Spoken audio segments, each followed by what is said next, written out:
Level 1. The Fringe Professional. Nobody talks about the players who almost made it. But here's the uncomfortable truth. For every Cole Palmer lighting up the Premier League, there are dozens of players who got their shot, sometimes even a perfect shot, and watched their careers fade into the Championship within 2 seasons. This is Level 1. These aren't bad footballers. They're professionals who reached the pinnacle of English football but lacked the physical attributes, technical consistency, or mental resilience to stay there.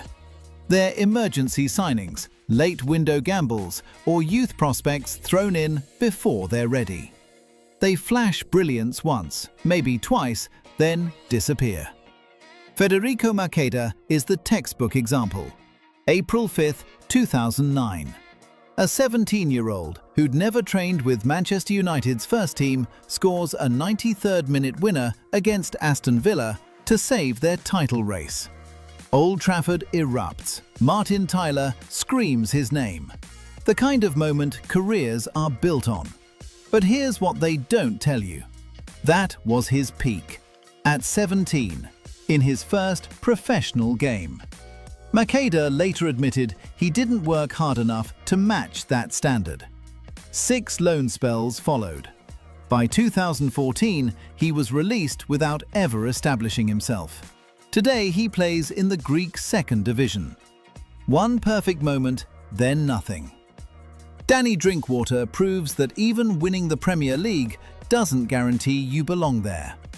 In 2016, he was a genuine starter in Leicester's miracle title, one of football's greatest stories.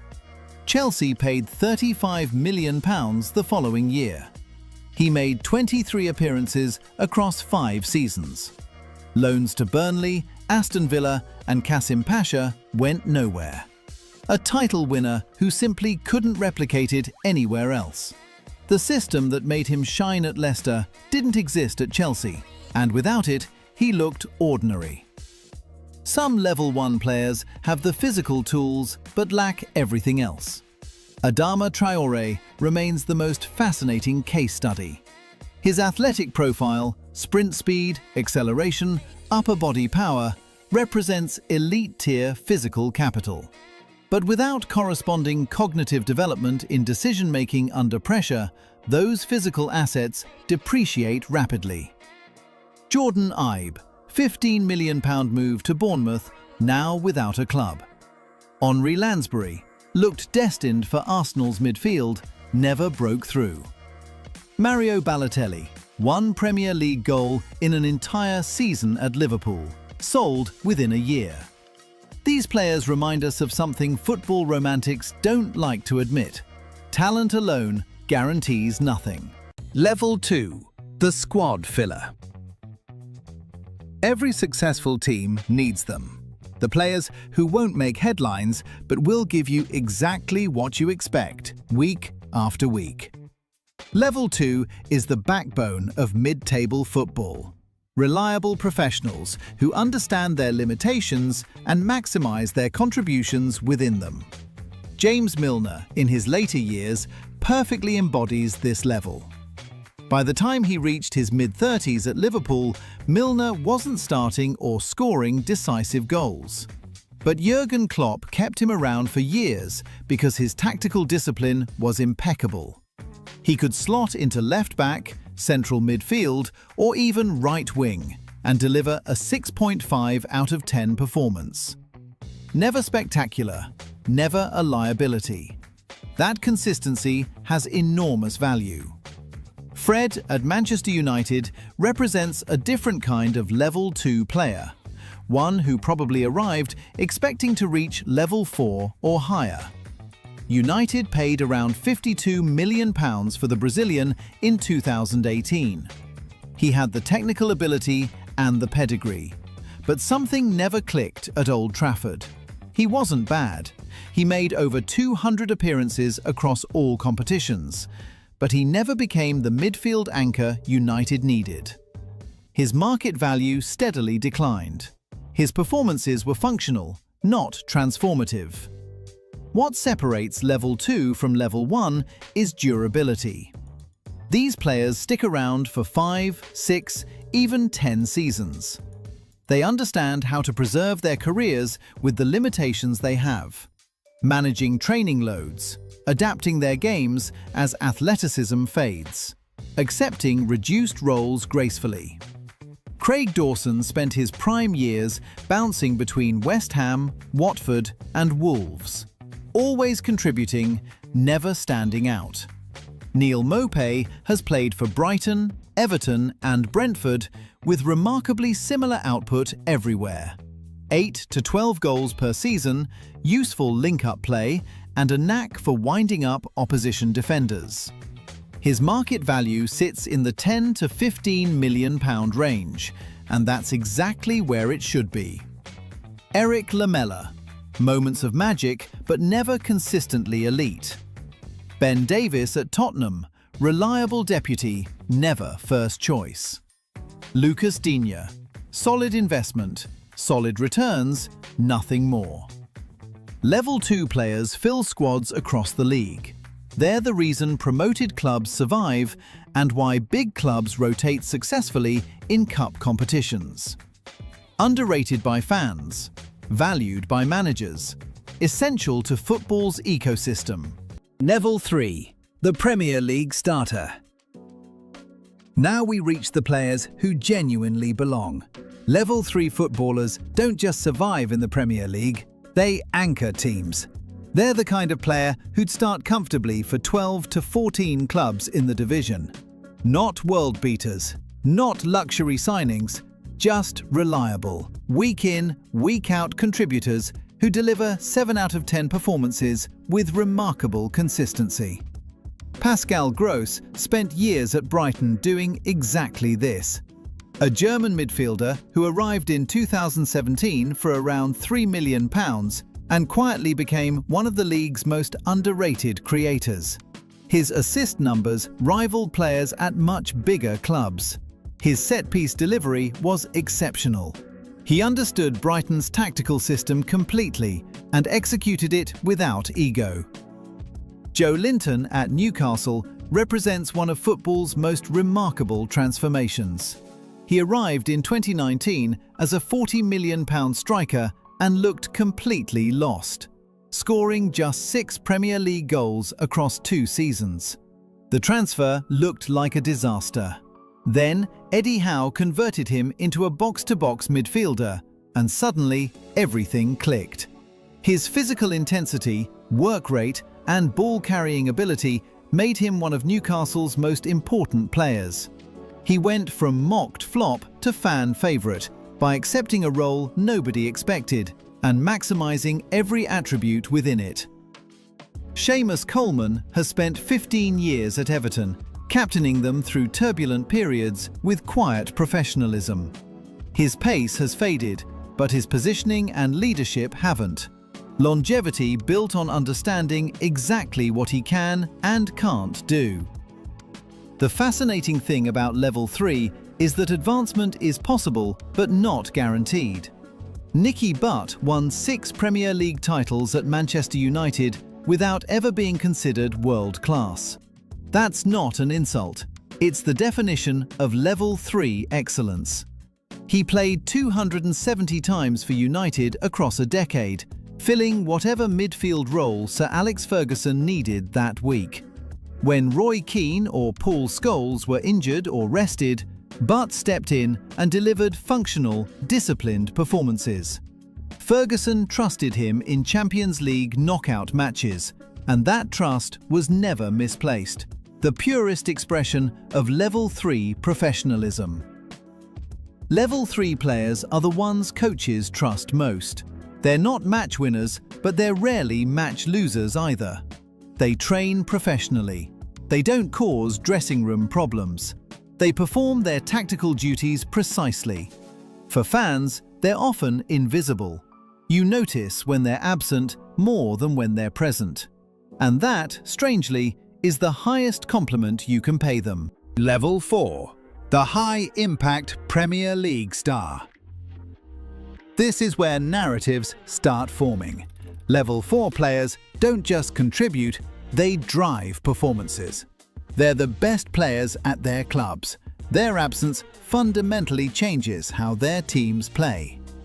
Cole Palmer exploded into this level during 2023-24. After barely featuring at Manchester City, he joined Chelsea and immediately became their most important attacking threat. His decision-making in the final third was remarkable for a 22-year-old. His finishing was clinical. More importantly, he showed the mental resilience to handle pressure that breaks other young players. Palmer scored 22 Premier League goals and added 11 assists, numbers that placed him alongside the league's elite creators. He's had his periods where he has dropped off, but surely has the potential for higher levels. The key question for level 4 players: can they sustain it? Martin Ødegaard has answered yes emphatically. The Arsenal captain consistently delivers performances that elevate everyone around him. His technical quality allows Arsenal to control matches. His leadership development under Mikel Arteta has been remarkable. He's now pushing toward level 5, but the consistency required for that jump takes years to prove. John McGinn is the heartbeat of Aston Villa's resurgence. The Scottish midfielder arrived from Hibernian in 2018 for just £2.5 million and immediately demonstrated why transfer fees often misrepresent actual value. His engine is relentless, covering more ground than almost any midfielder in the league while maintaining quality in the final third. What separates him from level 3 is influence. When McGinn plays well, Villa's entire midfield functions better. When he's absent, there's a visible drop in intensity and ball retention. At 30, he's captain, and Villa would struggle to replace what he provides, even at significant cost. Declan Rice made the leap from West Ham's level 4 talisman to Arsenal's midfield anchor for £105 million. At West Ham, he was clearly their best player, the heartbeat of everything they did well. That's the level 4 marker, when one player's performance dictates their team's ceiling. Rice's challenge now is proving he can maintain that influence, surrounded by better teammates who demand the ball too. Tim Cahill arrived at Everton for £1.5 million and became the most important player at Goodison Park for nearly a decade. His timing on attacking runs from midfield produced 56 Premier League goals, remarkable for someone who wasn't the focal point of any system. Jermaine Defoe scored 162 Premier League goals across 6 different clubs. Pure poacher's instinct that kept him relevant for 18 seasons. This is the level where careers are defined. Push through to level 5 or 6 and you become something more. Fall back to level 3 and you're labeled a disappointment, despite still being objectively excellent. The margins are impossibly thin. Level 5. The Premier League Elite. Level 5 players are the difference between good teams and great ones. They're the top 10 to 20 players in the entire league. They deliver 8 out of 10 performances as their baseline, occasionally exploding into 9s and 10s when their team needs them most. European clubs track them constantly. Contracts exceed £200,000 per week. Their names appear in Ballon d'Or discussions. Rodri epitomized this level before his injury. The Spanish midfielder anchored Manchester City's entire system. His positional intelligence and spatial awareness allow City to control tempo in ways that don't appear on highlight reels but show up dramatically in possession statistics and defensive transition data. When he played, City's win percentage sat around 74%. Without him, it dropped dramatically. One player dictating how the best team in England functioned. Roy Keane was the enforcer who made Manchester United's dominance possible. His tactical intelligence and relentless intensity set the tone for everything United achieved in the late 1990s and early 2000s. 7 Premier League titles, a treble, and a reputation as perhaps the most demanding midfielder in the league's history. When Keane played, opponents knew they were in for a physical and psychological battle. His impact on United's culture and winning mentality probably belongs at level 7. But what's often overlooked is his technical ability. Keane's passing range, his ability to carry the ball under pressure, and his timing on forward runs were genuinely elite. Patrick Vieira matched Keane's intensity from the other side of the rivalry. The Frenchman combined elite physical attributes, pace, power, and remarkable stride length with technical quality that allowed Arsenal to dominate midfield battles. His 4 FA Cup wins and 3 league titles, including the Invincible season, cemented his status among the Premier League's greatest midfielders. Virgil van Dijk reached his peak at level 6, or even level 7, during Liverpool's title-winning season. Since his ACL injury, he's remained at level 5. Still excellent, still commanding, but no longer the force that made attackers look amateur. At 33, he's managing his physical output intelligently, using experience and positioning to compensate for slightly diminished athleticism. Bruno Fernandes transformed Manchester United when he arrived in January 2020.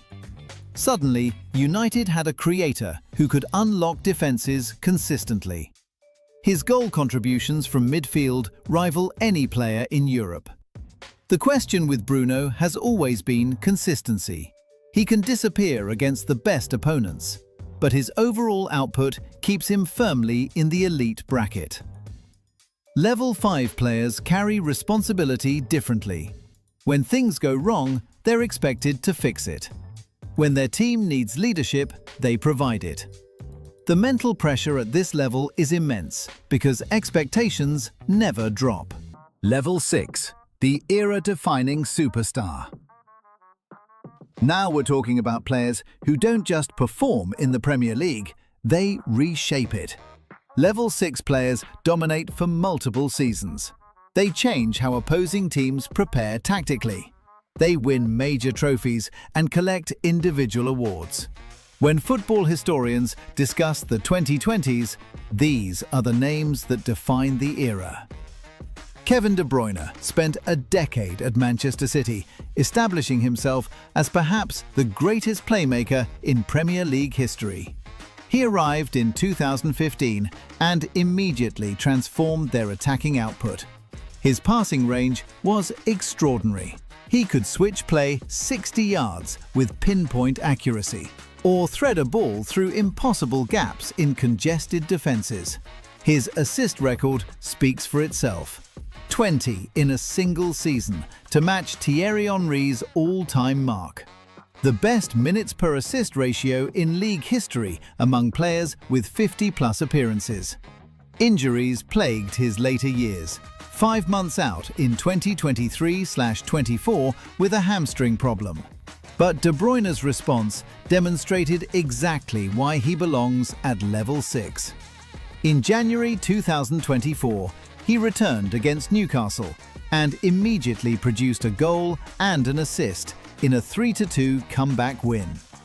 6 Premier League titles, a Champions League, and a style of creative midfield play that influenced an entire generation. Mohamed Salah has delivered remarkable consistency for Liverpool since 2017. His goal-scoring numbers, over 220 goals for the club, establish him among the greatest attackers in English football history. He won the league. He won the Champions League. He's won the Golden Boot 3 times. What separates Salah from merely excellent players is his ability to maintain elite output season after season. Other attackers have hot years. Salah has had 8 of them consecutively. Dennis Bergkamp redefined what a striker could be in English football. When he arrived at Arsenal in 1995, Forwards were expected to run channels and finish crosses. Bergkamp did neither. He dropped deep, linked play with supernatural first touches, and scored goals that seemed to defy physics. His strike against Newcastle in 2002, controlling a long ball with one touch, spinning past the defender with another, and finishing with a third, remains the most technically perfect goal in Premier League history. 3 league titles, including the Invincibles, 87 goals, 94 assists, and a style of play that directly influenced how Arsène Wenger built Arsenal's identity for the next decade. Erling Haaland demands inclusion despite limited seasons because his trajectory is unprecedented. He reached 100 Premier League goals in just 111 appearances, smashing Alan Shearer's record of 124 games by 13 matches. He averages 0.93 goals per Premier League game. In his debut season, he scored 36 league goals, breaking the single-season record. He's won back-to-back Golden Boots and is currently on pace for over 40 goals this campaign, which would obliterate his own record. At 25, with a contract until 2034, Shearer's all-time record of 260 Premier League goals looks genuinely achievable. Vincent Kompany demonstrated that defenders can define eras too. He captained Manchester City to their first Premier League title in 44 years in 2011/12, scoring the decisive header against Manchester United in a 1-0 win that shifted the title race. He won 4 Premier League titles as captain. His leadership and defensive intelligence set standards that City still measure themselves against. When they erected a statue of him outside the Etihad, it was acknowledgement that some players transcend statistics. Eden Hazard, at his Chelsea peak, belonged here comfortably. 2 Premier League titles, PFA Player of the Year, performances against Liverpool and Arsenal that made elite defenders look ordinary. His dribbling in tight spaces was the best in the league for years. What happened at Real Madrid doesn't diminish what he achieved in England. Level 6 players leave legacies. Their highlights fill YouTube compilations for decades. Their tactical influence shapes how football develops long after they retire. Level 7, the Premier League icon. Level 7 exists beyond performance. These players become part of the Premier League's mythology. They're the names children grow up hearing about. The players whose moments get replayed every anniversary. They don't just win, they define what winning looks like for an entire generation. Thierry Henry might be the most complete forward the Premier League has ever seen. 175 goals, 74 assists, 4 Golden Boots, 2 league titles including an unbeaten season. His technical ability, pace, finishing, and tactical intelligence combined into something unprecedented. When Arsenal needed brilliance, Henry provided it. When they needed leadership, he stepped up. His statue outside the Emirates shows him in his iconic knee slide celebration, frozen in a moment that represented years of dominance.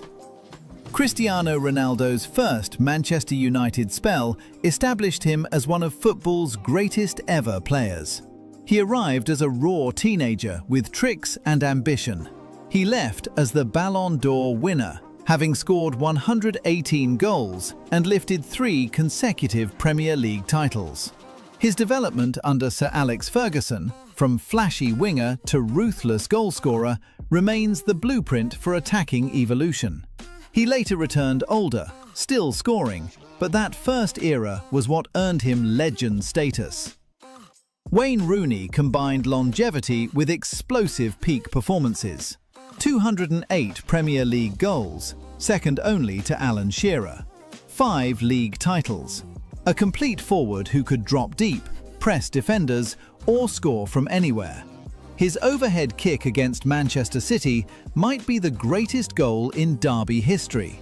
His partnership with Ronaldo and later Robin van Persie drove United's dominance for nearly a decade. Sergio Aguero produced the most famous goal in Premier League history. Aguero, against QPR in 2012, clinched City's first title in dramatic fashion. But Aguero was far more than one moment. He scored 184 Premier League goals, the most by any overseas player. His minutes per goal ratio of 108 remains the best in league history among players with 20-plus goals. He reached 100 Premier League goals in 147 games, second only to Shearer at the time. Clinical finishing defined his career. When Aguero was fit, he was virtually unstoppable. Steven Gerrard carried Liverpool through their most difficult years. His Champions League final in Istanbul, where Liverpool recovered from 3-0 down to beat AC Milan on penalties, remains the greatest individual performance in the competition's history. His ability to score decisive goals from midfield was matched only by his willingness to defend, tackle, and lead. He never won the Premier League, and that remains football's cruelest irony. A player of his quality deserved a title. Frank Lampard redefined what midfielders could contribute offensively. His 177 Premier League goals remain the most by any midfielder in the competition's history, more than most strikers ever manage. 3 league titles, 4 FA Cups, Champions League glory. His late runs into the box became trademark, arriving at exactly the right moment to convert chance after chance. The tactical intelligence required to time those runs while also fulfilling defensive responsibilities was extraordinary. Alan Shearer holds the record that matters most: 260 Premier League goals. Nobody else has reached even 220. He won 1 league title with Blackburn in 1995 and spent the rest of his career as Newcastle's talisman, putting the ball in the net with mechanical regularity. His heading ability, penalty conversion, and physical presence set the standard for what a number 9 should be. Haaland is the only player with a realistic chance of catching him, and even that will take years. Level 7 is about cultural impact. It's about moments that transcend football and become shared memories for millions. It's about players who didn't just play in the Premier League. They made the Premier League what it is. Every player who reaches the Premier League has already achieved something extraordinary. They've beaten impossible odds to compete at the highest level of English football. If you enjoyed this breakdown, subscribe for more deep dives into football's tactics, history, and the stories behind the game.